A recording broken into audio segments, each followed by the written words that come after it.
अब एक और बड़ा ही इम्पोर्टेंट आर्टिकल जो है इस चैप्टर का वो हम डिस्कस करने जा रहे हैं, और ये है वेक्टर्स की एडिशन बाय रेक्टेंगुलर कंपोनेंट्स। तो हमने वेक्टर की एडिशन पहले भी डिस्कस की, लेकिन वो थी हेड एंड टेल रूल। तो हेड टू टेल रूल जो है वो एक अप्रॉक्सीमेट मेथड है, उसमें एरर के चांसेस बहुत ज़्यादा होते हैं। रीज़न क्या है? रीज़न उसकी ये है कि जब हम हेड एंड टेल रूल इस्तेमाल करते हैं तो उसमें जो वेक्टर हमने एडअप करना होते हैं उनकी रिप्रेजेंटेटिव लाइंस ड्रा करते हैं, और डेफिनेटली उनकी जो लेंथ होती है वो रोलर वगैरह से हम ड्रा करते हैं, जिसमें कुछ थोड़ा बहुत जो है वो एरर आ सकता है। और इसी तरह उसकी डायरेक्शन फाइंड आउट करने के लिए हम प्रोट्रैक्टर इस्तेमाल करते हैं। तो अगर हम 2, 3, 4, 6, 10, 100 वेक्टर जो है उनको हमने एडअप करना है, तो नंबर एक तो ये बड़ा टाइम कंज्यूमेबल प्रोसेस होगा, जॉब होगी, इसमें टाइम बहुत खर्च होगा। दूसरी बात ये है कि ज़ाहिर है इसमें ह्यूमन एरर के चांसेस बहुत ज़्यादा होंगे। तो इसका मतलब ये हुआ कि उसका जो रिजल्टेंट आएगा, यानी कि अगर हम 10 वेक्टर जो है हेड एंड टेल रूल की मदद से एडअप करते हैं तो उसमें एरर के चांसेस बहुत ज़्यादा होंगे। उसके मुकाबले में ये जो दूसरा मेथड जो है वेक्टर एडिशन का, जो आज डिस्कस करने जा रहे हैं, इसमें चूँकि मैथमेटिक्स इस्तेमाल होता है, इंसान की जो सेंस है वो इस्तेमाल नहीं होती, इसलिए ये बहुत एक्यूरेट मेथड होता है। इसमें रिजल्टेंट जो होता है, रिजल्टेंट वेक्टर की मैग्नीट्यूड और डायरेक्शन जो है एक्यूरेट होती। तो ये है addition, vector addition by rectangular components. तो देखते हैं कि ये हम रेक्टेंगुलर कंपोनेंट्स की मदद से वेक्टर्स को किस तरह एडअप करते हैं। तो उसके लिए यहाँ भी पहले ज़ाहिर है जो हमें चीज़ मालूम होती है पहले उसी को इस्तेमाल किया जाता है। तो ये आपके पास कोऑर्डिनेट सिस्टम है, 2 डायमेंशनल कोऑर्डिनेट सिस्टम है। इसमें हम 2 वेक्टर लेते हैं। ये पहले बिल पर ये ए वेक्टर है जिसको ओ पी लाइन से हम शो कर रहे हैं, ये ए वेक्टर है।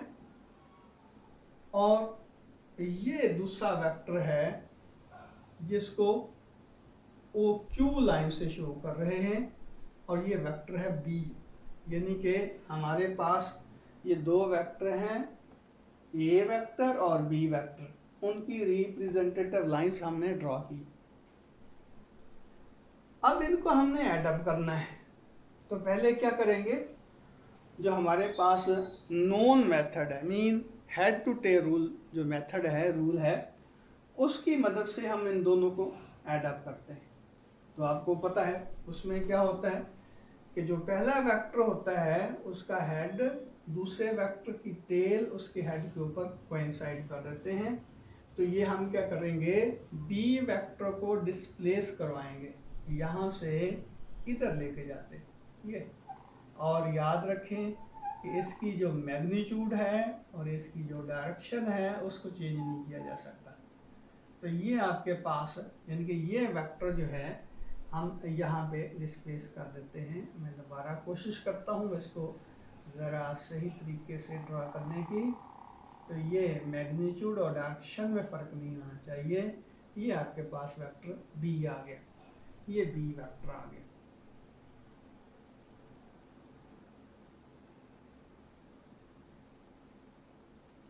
अब हम क्या करते हैं,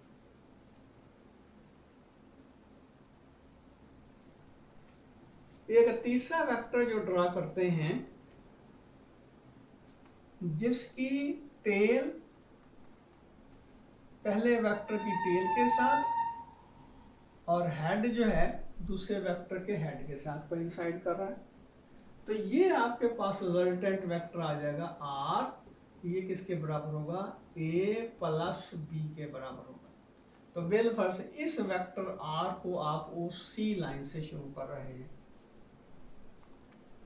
तो बेसिकली इस डायग्राम में अब आपके पास 3 वेक्टर हो गए। ये 2 वो वेक्टर जिनको हमने एडअप किया है और तीसरा वेक्टर उनका रिजल्टेंट आर है। ए वेक्टर है, बी वेक्टर है और ये आर वेक्टर है। अब हम क्या करते हैं, इन तीनों वेक्टर्स को इनके कंपोनेंट्स में रिजॉल्व करने की कोशिश करते हैं। तो अब ए वेक्टर जो है उसको किस तरह रिजॉल्व किया जा सकता है, हम ऐसा करते हैं कि इसकी टिप जो है इससे प्रोजेक्शन ड्रा करते हैं एक्स एक्सिस के ऊपर।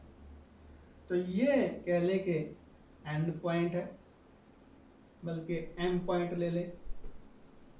और इसी तरह ये सी जो है यहाँ से प्रोजेक्शन ड्रा करते हैं एक्स एक्सिस की तरफ, ये कह लें कि एंड पॉइंट है। अब ये देखें, ये ए वेक्टर के 2 कंपोनेंट बन गए, एक ओ एम, दूसरा एम पी।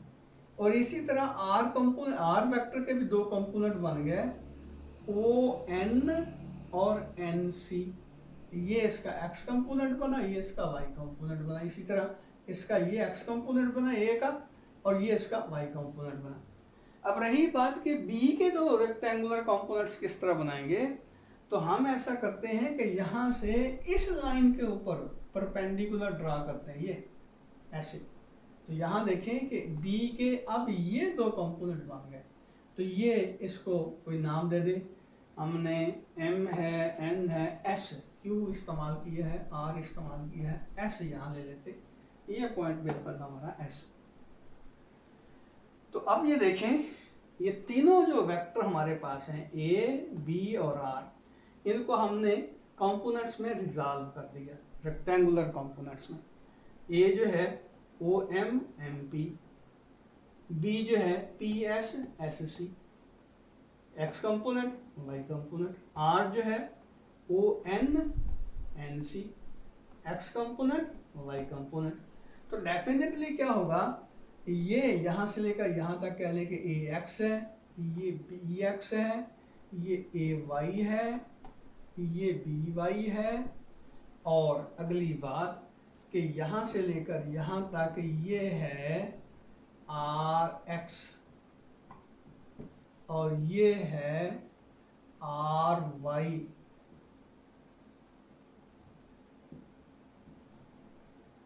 ये आर वाई हुआ।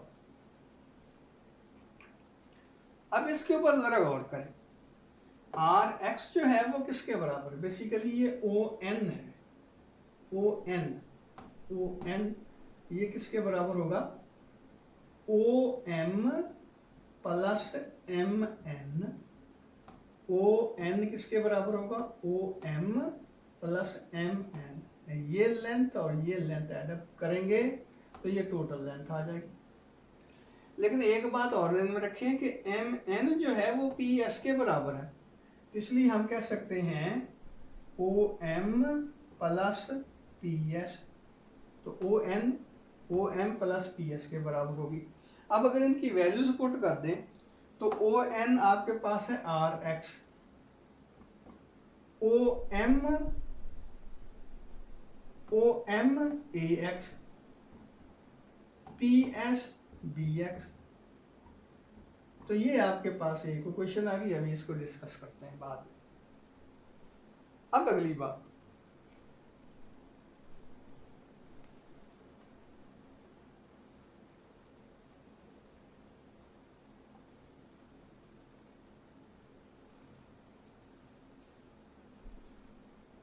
ये है आपके पास y कंपोनेंट। तो यहां देखें r का, ये देखें एन सी बनता है। एन सी जो होगा वो किसके बराबर होगा, N C is equal to N S plus S C, N S plus S C. लेकिन एन एस को आप एम पी भी लिख सकते हैं, तो ये आपके पास आ जाएगा N C is equal to M P plus S C. अब एन एस की जगह उसकी वैल्यू मीन, ये एक्चुअली वाई कंपोनेंट को शो कर रहा है, रिजल्टेंट वेक्टर के वाई कंपोनेंट को शो कर रहा है। और एम पी जो है वो ए का वाई कंपोनेंट और एस सी जो है वो बी का वाई कंपोनेंट। तो इसका मतलब ये हुआ कि ये देखिए इधर हमने कहा कि आर एक्स जो होगा ए एक्स प्लस बी एक्स के बराबर होगा, और इधर हमने कहा कि आर वाई जो होगा वो ए वाई प्लस बी वाई के बराबर होगा। तो यहाँ से हमने जो रिजल्ट निकाला वो क्या है कि अगर हम रिजल्टेंट वेक्टर, ये देखिए एक्चुअली हमने दो जो वेक्टर हैं उनको ऐड अप किया हुआ है, तो अगर रिजल्टेंट वेक्टर का एक्स कंपोनेंट हम फाइंड आउट करना चाहते हैं तो जिन वेक्टर को हमने ऐड अप किया है उनके एक्स कंपोनेंट ऐड अप कर दें, यानी कि ए का एक्स कंपोनेंट, बी का एक्स कंपोनेंट, इसको जमा किया तो रिजल्टेंट वेक्टर का एक्स कंपोनेंट आ गया R X is equal to A X plus B X. और इसी तरह ये देखें अगर हमने रिजल्टेंट वेक्टर का y कंपोनेंट फाइंड आउट करना है तो आर वाई किसके बराबर होगा A Y plus B Y, mean A और बी जो दो वेक्टर हैं उनके y कंपोनेंट्स को जमा कर देंगे तो रिजल्टेंट वेक्टर का y कंपोनेंट आपके पास आ जाएगा। तो इसका मतलब ये हुआ कि अब r जो रिजल्टेंट वेक्टर है a और b का उसके x कंपोनेंट का भी हमें पता चल गया, उसके y कंपोनेंट का भी पता चल गया। अभी पिछले आर्टिकल में एक आपने चीज़ पढ़ी थी कि अगर किसी वेक्टर के रेक्टेंगुलर कंपोनेंट्स मालूम हों तो उसकी मैग्नीट्यूड भी निकाली जा सकती है और उसकी डायरेक्शन भी निकाली जा सकती है। तो इसकी मैग्नीट्यूड और डायरेक्शन किस तरह निकाली जा सकती है, हमने ये पढ़ा था कि रिजल्टेंट वेक्टर का जो मैग्नीट्यूड है इसको हम आर कह लें, वो किसके बराबर होगा R X square plus R Y square इसकी अंडर रूट। इसको एक और तरीके से भी बताया जा सकता है कि ये देखें ये एक राइट एंगल ट्राइंगल बनती है, इस राइट एंगल ट्राइंगल में ओ सी जो होगा वो किसके बराबर होगा, यानी कि right angle triangle O C N, इसमें क्या होगा कि ओ सी स्क्वायर जो होगा वो O N square plus N C square के बराबर होगा। अब O C square R, O C length show कर रहा है, रिजल्टेंट वेक्टर आर की मीन मैग्नीट्यूड शो कर रहा है, तो ओ सी की जगह आर पुट किया जा सकता है आर स्क्वायर, ओ एन की जगह आर एक्स स्क्वायर और एन सी की जगह आर वाई स्क्वायर।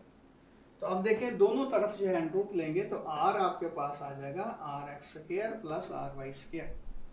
अब आर एक्स की जगह उसकी वैल्यू पुट कर दें ये वाली, तो रिजल्टेंट वेक्टर आर आपके पास उसकी मैग्नीट्यूड जो आएगी ये आ जाएगा A X plus B x इसका स्क्वायर, और आर वाई की जगह उसकी वैल्यू पुट कर दें ये आ जाएगा ए वाई प्लस बी वाई इसका स्क्वायर इसकी अंडरूट। तो ये क्वेश्चन जो हमारी ये मैग्नीट्यूड शो कर रही है, रिजल्टेंट वेक्टर की मैग्नीट्यूड को शो कर रहा है। इसी तरह अगर हम ये एंगल मालूम करना चाहते हैं ये वाला, यानी कि रिजल्टेंट वेक्टर का angle with respect to positive X axis मालूम करना चाहते हैं तो क्या करेंगे, यहाँ फिर वही पुरानी बात कि टेंजेंट ऑफ थीटा इसमें किसके बराबर होगा perpendicular over base R Y over R X, या हम थीटा लिख सकते हैं ये आ जाएगा tangent inverse R Y over R X. अब ये आर एक्स और आर वाई की वैल्यू वही वाली इसमें पुट करें तो थीटा आपके पास आ जाएगा टेंजेंट इनवर्स आर वाई की जगह ए वाई प्लस बी वाई और आर एक्स की जगह ए एक्स प्लस बी एक्स आ जाएगा। तो इसका मतलब ये हुआ, ये देखिए अब हमें लाजमी नहीं है कि इनके वेक्टर ड्रा करें, मीन इसकी एरोज ड्रा करें। हम क्या करते हैं, हम वेक्टर जो हैं ए और बी, इनके निकाल लेते हैं रेक्टेंगुलर कंपोनेंट्स। और आपको पता है कि एक्स कंपोनेंट किस तरह निकाला जा सकता है, X is equal to A cos of theta और A Y is equal to A sine of theta. और इसी तरह बी जो है B cos of theta B sine of theta. तो इन फार्मूला की मदद से हम ए एक्स और ए वाई, इसी तरह बी एक्स और बी वाई फाइंड आउट कर सकते हैं। तो यहाँ उनकी सिर्फ वैल्यूज पुट करनी है, न्यूमेरिकल वैल्यूज पुट करनी है। हमें मैग्नीट्यूड का भी पता चल जाएगा रिजल्टेंट वेक्टर की, और डायरेक्शन का भी पता चल जाएगा। ये ए छोटा लिख दें, कंफ्यूजन ना हो कोई, तो ये बी आ जाएगा। इसका मतलब ये हुआ कि अगर आपके पास दो वेक्टर हैं, उनको आपने एडअप करना है, तो लाजमी नहीं कि हेड एंड टेल रूल ही इस्तेमाल करें। आप उनके कंपोनेंट्स निकाल लें मैथमेटिकली, और वो कंपोनेंट्स जो हैं इस फार्मूले में पुट करें तो मैग्नीट्यूड आ जाएगी रिजल्टेंट वेक्टर की। इस फार्मूले में पुट करें तो इसकी थीटा आ जाएगा, जो कि पॉजिटिव एक्स एक्सिस की डायरेक्शन है।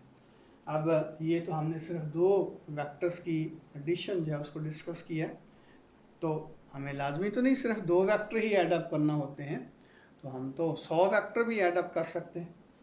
तो उसके लिए तो एन वेक्टर्स को जमा करने के लिए, एडअप करने के लिए हम क्या करते हैं, यानी कि हमारे पास दो से ज़्यादा वेक्टर्स हैं, 4 हैं, 5 हैं, 10 हैं, 50 हैं। उन वेक्टर्स को आप किस तरह एडअप करेंगे? मिसाल के तौर पर ये आपके पास ए वेक्टर है, बी है, सी है, डी है, ई है, एफ है, जी है, एच है, मुख्तलिफ किस्म के वेक्टर्स हैं और मुख्तलिफ डायरेक्शन में हैं। लेकिन ये याद रखें कि ये सारे के सारे कोप्लेनर हैं, यानी कि एक्स वाई प्लेन के ऊपर लाई करते हैं। तो क्या करेंगे? तो हमने पहले पढ़ा कि जब हम रिजल्टेंट वेक्टर निकालते हैं तो बेसिकली हम जो इंडिविजुअल वेक्टर्स होते हैं उनके जो एक्स कंपोनेंट्स होते हैं उनको एडअप करके रिजल्टेंट वेक्टर का एक्स कंपोनेंट निकाल सकते हैं। मिसाल के तौर पर ये हमारे पास वेक्टर हैं, कोई ए है, बी है, सी है, डी है, ये एन वेक्टर हैं आपके पास। तो इनका सबसे पहले एक्स कंपोनेंट निकालेंगे, यानी कि ए एक्स निकालेंगे, तो वो किसके बराबर आ जाएगा, ए कॉस ऑफ थीटा। इसी तरह B X, C X, D X and so on. तो इसका मतलब ये हुआ कि हमें ए का, बी का, सी का, डी का एक्स कंपोनेंट मालूम हो गया। अब रिजल्टेंट वेक्टर का एक्स कंपोनेंट किस तरह निकालेंगे? R X is equal to A X plus B X plus C X plus D X plus so on. यानी कि ये सारे के सारे जो वेक्टर्स हमने एडअप करने हैं उनके एक्स कंपोनेंट्स को आपस में एडअप कर देंगे, तो ये रिजल्टेंट वेक्टर का एक्स कंपोनेंट आ जाएगा। और इसी तरह अगर हमने रिजल्टेंट वेक्टर का वाई कंपोनेंट निकालना है तो क्या करेंगे? आर वाई आपके पास आ जाएगा A X B plus B X plus C X plus A Y B Y C Y D Y and so on. तो ये रिजल्टेंट वेक्टर जो इन वेक्टर्स का आएगा उसका वाई कंपोनेंट आपके पास आ गया। फिर हम क्या करते हैं? हमें पता है कि आर मीन रिजल्टेंट वेक्टर की जो मैग्नीट्यूड होती है वो किसके बराबर होगी? इसके एक्स कंपोनेंट का स्क्वायर और रिजल्टेंट के वाई कंपोनेंट का स्क्वायर, इसकी अंडर रूट। या दूसरे लफ्ज़ों में ये कह सकते हैं कि आर एक्स की जगह आप कह सकते हैं A X plus B X plus C X plus D X plus 1 इसका square plus A Y plus B Y plus C Y plus D Y and so on, जितने भी वेक्टर हैं उसका स्क्वायर और इसकी अंडर रूट। ये आ जाएगा रिजल्टेंट वेक्टर की मैग्नीट्यूड। जो डिफरेंट वेक्टर हमने एडअप किए उनके एक्स कंपोनेंट्स को एडअप कर दिया, वाई कंपोनेंट्स को एडअप कर दिया, उसका स्केल ले लिया, उसका स्केल ले लिया, इसको एडअप करके अंडर रूट ले ली, तो ये रिजल्टेंट वेक्टर का मैग्नीट्यूड आ जाएगा। अब रही बात कि इसकी डायरेक्शन किस तरह निकालेंगे, तो डायरेक्शन निकालने के लिए हम वही फार्मूला इस्तेमाल करेंगे, tangent theta is equal to tangent inverse R Y over R X. लेकिन याद रखें ये जो फार्मूला है थीटे वाला, यानी कि ये इसका इस तरह का फार्मूला जो ये हम इस्तेमाल कर रहे हैं, ये सिर्फ उस वक्त एप्लीकेबल होगा जब हमारा रिजल्टेंट वेक्टर जो है वो एक्स वाई, यानी कि ये जो फर्स्ट क्वाड्रेंट है जिसमें एक्स भी पॉजिटिव हो वाई भी पॉजिटिव हो, यानी कि अगर आर एक्स भी पॉजिटिव है, आर एक्स भी पॉजिटिव है, आर वाई भी पॉजिटिव है, तो ये तरीका जो है थीटा निकालने का इस्तेमाल किया जा सकता है। अब देखें, लाजमी तो नहीं है कि जो हमारा रिजल्टेंट वेक्टर है वो फर्स्ट क्वाड्रेंट में ही लाई करे, वो फर्स्ट में भी कर सकता है, सेकंड में भी कर सकता है, थर्ड में भी कर सकता है, फोर्थ में भी कर सकता है। ये देखें, ये आपके पास जो एक्स कंपोनेंट है इसमें जाहिर है इसकी कुछ जो वेक्टर अपना कंपोनेंट्स होंगे, रेक्टेंगुलर कंपोनेंट्स, उनका साइन पॉजिटिव होगा, कुछ का साइन नेगेटिव होगा। तो ये रिजल्टेंट इनका जो रिजल्टेंट वेक्टर का जो एक्स कंपोनेंट है वो यानी कि ये रेक्टेंगुलर कंपोनेंट वो पॉजिटिव भी हो सकता है और नेगेटिव भी हो सकता है। इसका मतलब ये है कि आर एक्स पॉजिटिव भी हो सकता है, आर एक्स नेगेटिव भी हो सकता है। और इसी तरह ये आर वाई, इसमें ये देखें, इसमें कुछ कंपोनेंट पॉजिटिव भी हो सकते हैं, कुछ नेगेटिव भी हो सकते हैं। तो रिजल्टेंट जो है आर वाई, उसका साइन पॉजिटिव भी आ सकता है, नेगेटिव भी आ सकता है। तो इसका मतलब ये हुआ कि रिजल्टेंट वेक्टर के जो कंपोनेंट्स हैं उनके लिए 4 ऑप्शंस हो सकती हैं। नंबर 1 क्या है? नंबर 1 में क्या हो सकता है? आर एक्स आर वाई, ये भी पॉजिटिव, ये भी पॉजिटिव। और दूसरा ऑप्शन क्या हो सकता है? जिनके दूसरा रिजल्ट क्या आ सकता है? आर एक्स जो है वो नेगेटिव हो सकता है और आर वाई जो है वो पॉजिटिव रहेगा। ये दूसरा चांस हो क्या अपना केस हो सकता है। अब तीसरा केस क्या हो सकता है? तीसरे केस में आर एक्स जो है वो भी नेगेटिव हो सकता है और आर वाई भी नेगेटिव हो सकता है। और चौथा केस क्या हो सकता है कि आर एक्स जो है वो पॉजिटिव हो और आर वाई जो है वो नेगेटिव हो। इसका क्या मतलब हुआ? ऐसे समझ लें जिस तक जो 2 कॉइन हैं, आप उसकी टास्क करते हैं दोनों की, तो 4 चांसेस हो सकते हैं दोनों के लिए। दोनों के हेड आ जाए, दोनों की टेल्स आ जाए। ये 2 केस हो गए, एक का हेड दूसरे की टेल, एक की टेल दूसरे का हेड। तो ये 4 केसेस बनते हैं। बिल्कुल इसी तरह यहाँ देखें कि ये पॉजिटिव नेगेटिव हो सकते हैं, ये पॉजिटिव नेगेटिव हो सकते हैं। तो इनका एक सेट ये हो सकता है कि पॉसिबिलिटी ये है कि दोनों ही पॉजिटिव हों। दूसरी पॉसिबिलिटी ये है कि एक्स नेगेटिव है, वाई पॉजिटिव है। तीसरी पॉसिबिलिटी ये है कि दोनों ही नेगेटिव। और चौथी पॉसिबिलिटी क्या कि एक्स जो है वो पॉजिटिव है और वाई जो है वो नेगेटिव है। अब इनका जरा एनालिसिस करते हैं कि अगर ये केस होगा तो रिजल्टेंट वेक्टर कहाँ लाई करेगा, ये केस होगा तो रिजल्टेंट वेक्टर कहाँ लाई करेगा, ये केस होगा तो कहाँ, और ये केस होगा तो रिजल्टेंट वेक्टर किस क्वाड्रेंट में लाई करेगा। ये अब हम देखते हैं जरा।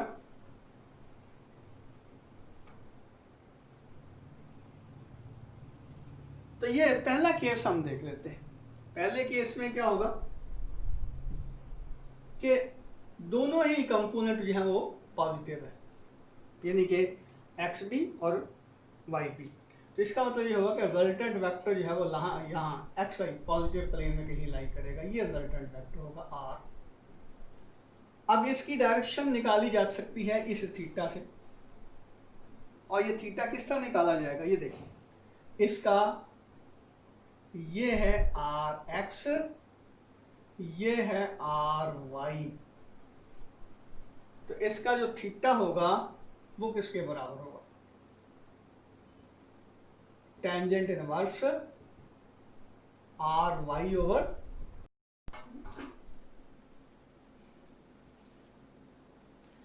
इंटरप्शन के माजरत। ये कैमरा इटसेल्फ जो है वो बंद हो गया था। मैंने पूरा लेक्चर करने के बाद देखा तो अपलोड ही नहीं हुआ था। बहरहाल हम वहीं से शुरू करते हैं कि पहला केस क्या है। जब x कंपोनेंट और y कंपोनेंट रिजल्टेंट वेक्टर के दोनों ही पॉजिटिव होंगे तो वेक्टर फर्स्ट क्वाड्रेंट में लाई करेगा। ये x y दोनों ही पॉजिटिव फर्स्ट क्वाड्रेंट में लाई करेगा वेक्टर। तो जब ये फर्स्ट क्वाड्रेंट में लाई करेगा तो ये देखें, ये हमने एंगल मालूम करना है इसका थीटा। तो थीटा किसके बराबर होगा, ये उससे पहले हम फाई निकालते हैं। ये वाला फाई, ये इसमें देखें कि ये बेस है, ये परपेंडिकुलर है। तो आपको पता है कि टेंजेंट थीटा जो होता है, टेंजेंट थीटा, यहाँ tangent phi is equal to R Y over R X होगा। इसका क्या मतलब हुआ कि phi is equal to tangent inverse R Y over R X. तो ये देखें, एंगल जो हम लेते हैं किसी भी वेक्टर का 2 डायमेंशन में, पॉजिटिव एक्स एक्सिस से शुरू करते हैं और वेक्टर की तरफ चलते हैं। मीन ये एंगल लेते हैं एंटी क्लॉकवाइज डायरेक्शन में। तो ये थीटा जो है फाई के बराबर ही यहाँ होगा और फाई जो है tangent inverse R Y over R X के बराबर होगा। अब दूसरा केस देखें। दूसरे केस में क्या, सेकेंड केस में हमारा वेक्टर जो है रिजल्टेंट वेक्टर वो किस कोऑर्डिनेट में लाई करता है। देखिए, एक्स कंपोनेंट उसका नेगेटिव है जबकि वाई कंपोनेंट जो है वो पॉजिटिव है। यानी कि ये एक्स पॉजिटिव, ये वाई पॉजिटिव, ये एक्स नेगेटिव। इसका क्या मतलब हुआ कि हमारा रिजल्टेंट वेक्टर जो है वो यहाँ लाई करता है सेकंड क्वाड्रेंट में। ये सेकंड क्वाड्रेंट में लाई करता है। तो वेक्टर जो रिजल्टेंट वेक्टर होगा वो ये आएगा, यहाँ कहीं आएगा। ये नियरेस्ट कोऑर्डिनेट में यहाँ से लेकर यहाँ तक कहीं भी हो सकता है।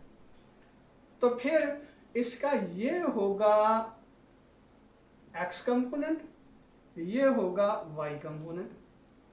तो यहाँ भी फाई जो है इसके बराबर ही आएगा। टेंजेंट फाई, ये देखिए ये है एंगल फाई।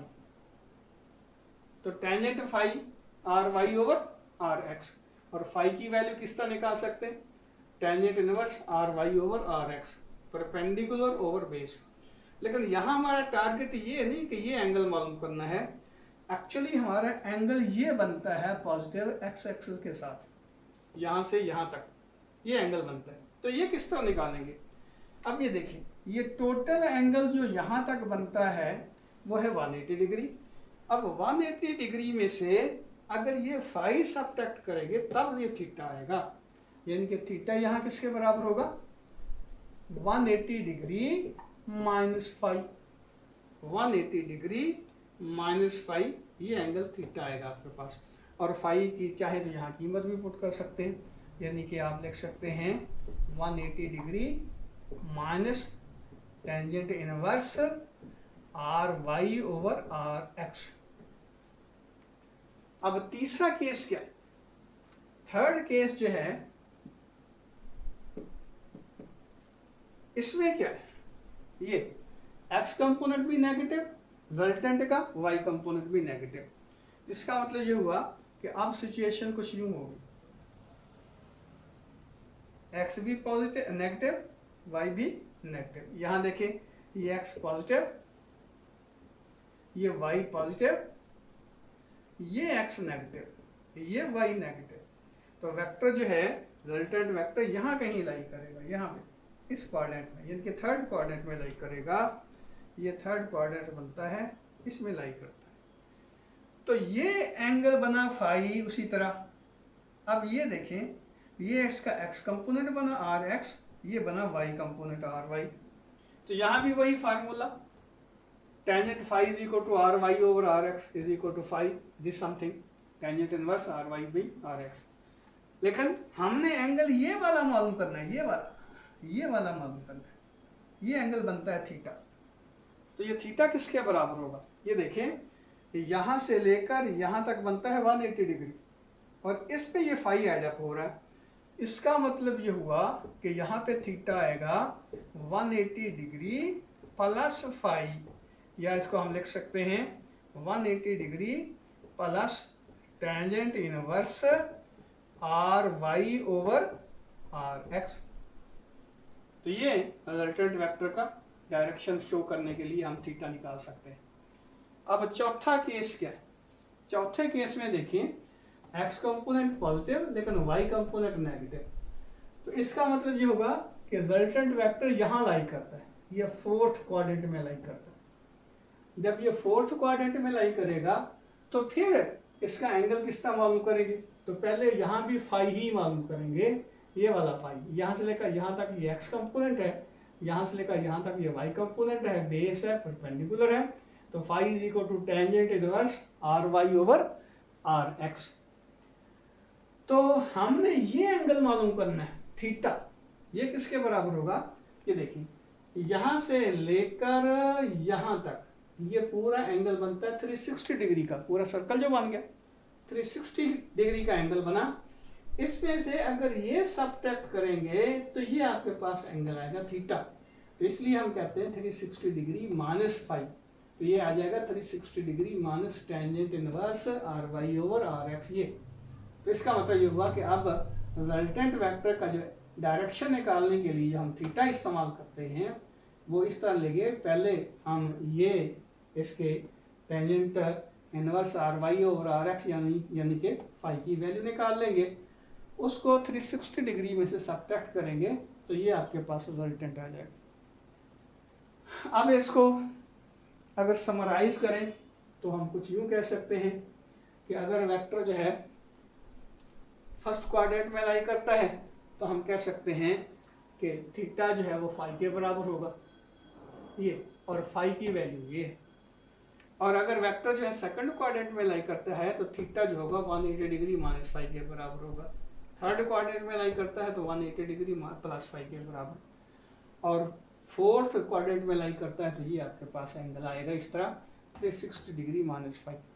तो अब ये देखते हैं कि हमने इसमें addition of vector by rectangular components में जो स्टेप्स इस्तेमाल किए हैं वो कौन कौन से हैं। पहली बात ये है स्टेप्स जो हमने अडॉप्ट करने हैं जब वेक्टर्स को एडअप करेंगे बाय रेक्टेंगुलर कंपोनेंट्स। तो सबसे पहले क्या करेंगे, पहला स्टेप है हमारा आर एक्स निकालना, रिजल्टेंट वेक्टर का एक्स कंपोनेंट। किस तरह निकालेंगे? इंडिविजुअल वेक्टर के एक्स कंपोनेंट्स जो हैं उनको ऐड अप करके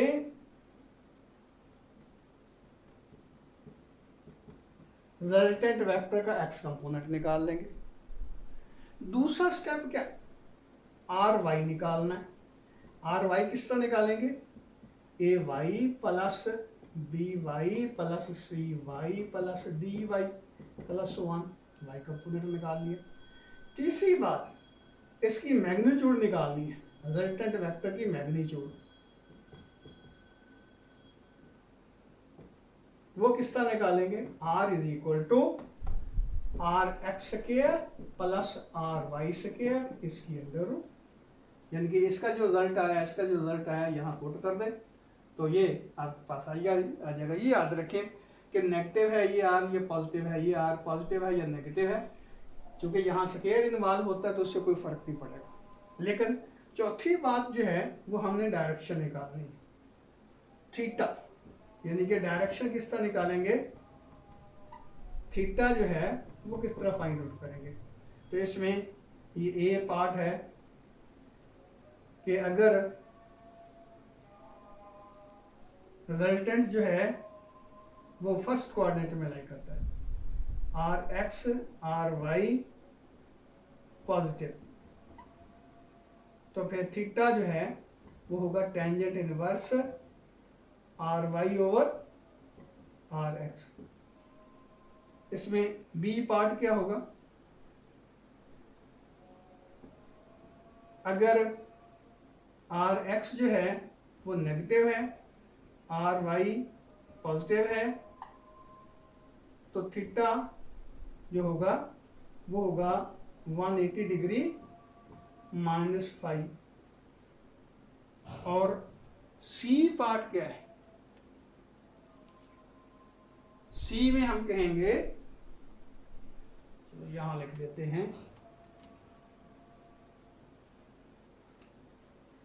सी जो होगा आर एक्स भी नेगेटिव है, आर वाई भी नेगेटिव है, तो थीटा जो होगा वो होगा 180 डिग्री प्लस फाइव। और डी पार्ट क्या है इसमें, डी होगा कि आर एक्स जो है वो पॉजिटिव है, आर वाई जो है वो नेगेटिव है, तो थीटा जो होगा 360 डिग्री -5 के बराबर होगा। तो ये स्टेप्स हैं जो हम इस्तेमाल करते हैं addition of vector by rectangular components में। तो उम्मीद है मेरी बातें समझ आ गई होंगी। अगर कोई आपका क्वेश्चन हो तो इन बॉक्स मुझे क्वेश्चन पूछ सकते हैं, उसका इंशाल्लाह जवाब दिया जाएगा। अल्लाह हाफिज़।